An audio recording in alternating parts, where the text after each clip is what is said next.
একটা ফাঁকা জায়গায় জোর জবরদস্তি করে কোনো ক্রমে আমি পান বাঁচিয়ে বাড়ি ফিরাই। শুভেন্দু অধিকারী, সুকান্ত মজুমদার কাছে যেটা ভিডিও ফুটেজ আছে হাতে দেওয়া হয়েছিল।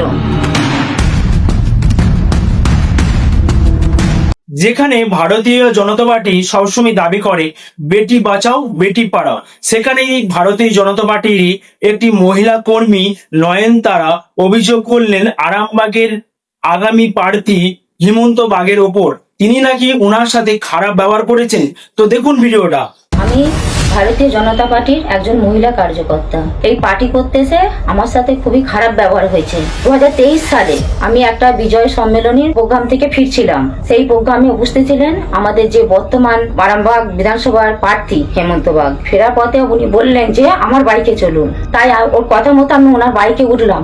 একটা ফাঁকা জায়গায় বাইকটা দাঁড় কাটায় আমার সাথে একটু খারাপ আচরণ করতে চেষ্টা করে, কিন্তু আমি সেখানে চেঁচাবো বলি কোনো ক্রমে আমি পান বাঁচিয়ে বাড়ি ফিরাই।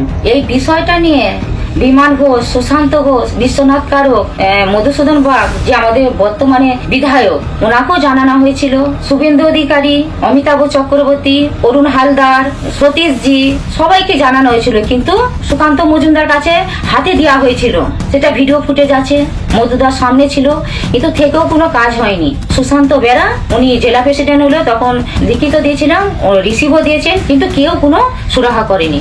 আমি কাউকে না কাউকে বলেছিলাম ঘটনাটা ফোনেতে, সেইটা ভাইরাল হয়ে যায়। সম্ভবত বর্তমান কাগজে বেরিয়েছিল খবরটা। বিমান ঘোষ আমাকে ডেকে পাঠায়, জেলা কার্যালয়ে ডেকে পাঠালো। আমাকে বললো হবে না, ওখানে একটা গলিতে নিয়ে যে একটা জোরপূর্বক বিমান ঘোষ একটা বাইক দেওয়া করালো। বিমান ঘোষের কাছে আশা রেখেছিলাম দলের অভ্যন্তরে ওকে কোনো শাস্তি দেবে, কিন্তু কোনো রকম শাস্তি দেয়নি। তারপরে তার পদোন্নতি ঘটালো, তাকে করলো লোকসভার কনভেনার। আজকে শাসক দলকে আমরা অনেক দোষারোপ করছি, কিন্তু আমাদের বিজেপির দলে নারীরা সুরক্ষিত কোথায়? নারীদের সম্মানটা কোথায়?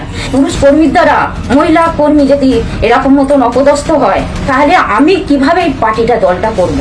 আমি যেটা মুখ খুলছি, হয়তো ভয়ে তারা মুখটা খুলতে পারেনি।